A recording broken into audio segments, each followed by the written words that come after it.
Okay, so welcome. Now what I want to do is cover kind of looking at the discontinuities when we're looking at an equation. So previously we've looked at discontinuities, but just on the graph. So it's kind of obvious to see like when there's a hole, when there's a jump discontinuity, and where's the vertical asymptote. So it's not always as apparent, at least on the onset, from looking at an equation. But that's what I want to start doing is connecting these discontinuities with the equations we're provided. So therefore we kind of have an understanding of where the discontinuity will be, and as well as what type.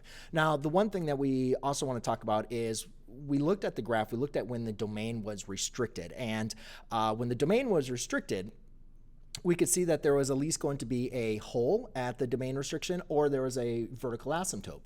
So I'm going to use that kind of information to at least kind of look at, on the onset, could I see where these equations are going to be least undefined? And therefore, at least I know there's going to be some sort of discontinuity.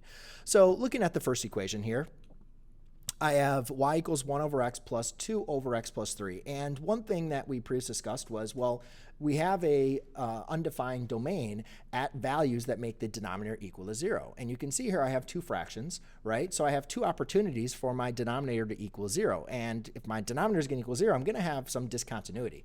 So let's kind of identify at least where the discontinuity be, and then let's go and take a look at the graph to kind of verify that.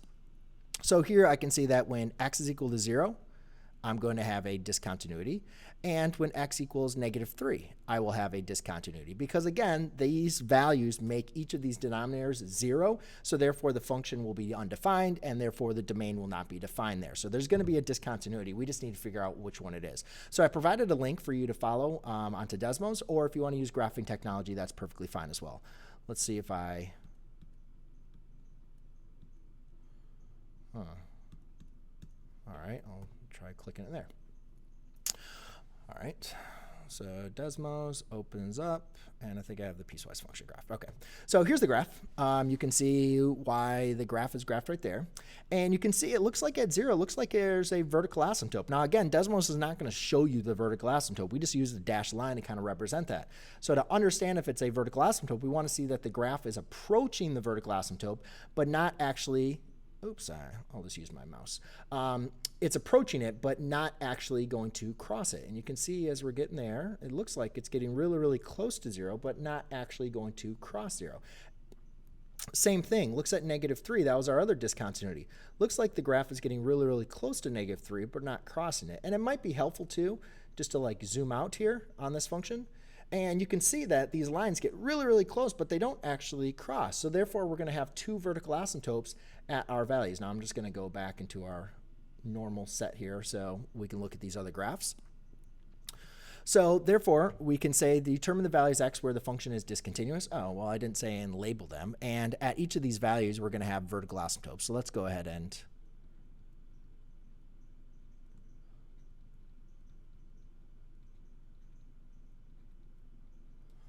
So at each of these values, we have a vertical asymptote. All right, now the piecewise functions. So what we'll learn is you'll start seeing some patterns with this piecewise functions. And, I spend a whole day talking about piecewise functions. Just for the focus of this, again, a piecewise function is just a function where we basically have two different equations or functions, and the domain is restricted on them. And again, if it looks confusing, don't worry about it. I spend a whole day talking about piecewise functions. But let's just go and at least look at the graph here that I decided to create for this so we can go back and look at it or see what that graph would be. Now, I did expand out the piecewise function so you can kind of see.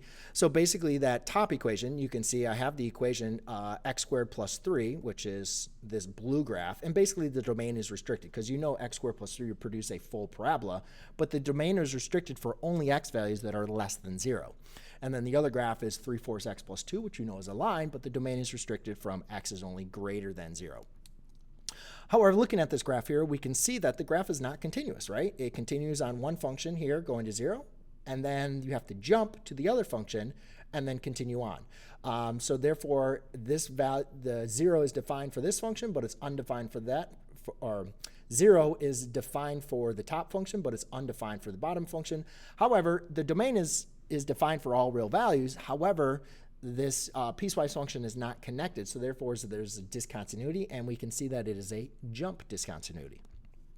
So I'm going to say at x equals 0, there is a jump discontinuity.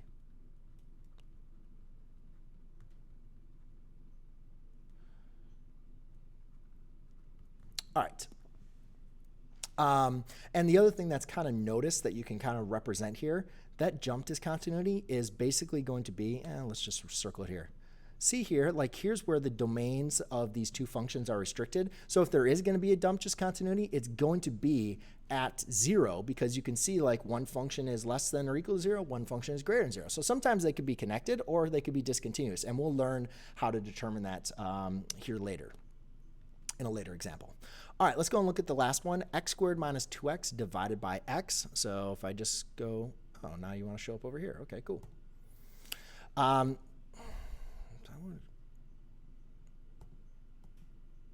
like that. Okay, whatever.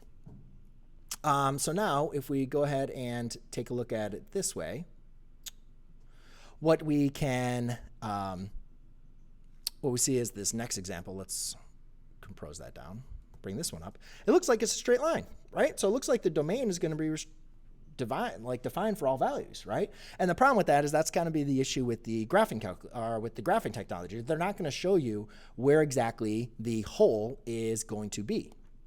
So what we have to do is we have to kind of algebraically look at this equation to kind of better understand what's really kind of going on. And I just don't like that. Well, okay.